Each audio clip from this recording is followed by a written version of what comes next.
Hey guys, in this tutorial, I'm going to show you how to find the settings.json file in Visual Studio Code on a Mac.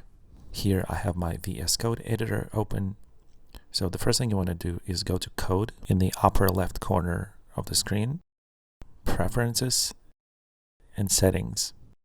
You can also get to this screen by pressing Command, which is a VSCode keyboard shortcut for User Settings screen. On this page, in the upper right corner, there's this icon, so go ahead and click on that. And this will open settings.json file. Here you can edit things like font size, live server, default browser, Windows zoom level, which is going to resize the entire VS Code editor. Originally, your settings.json file will be empty or will have just a couple of different options. But as you use Visual Studio Code, many of these properties will spontaneously appear in your JSON file as you use those features in the UI. But of course, you can always edit the settings.json file yourself.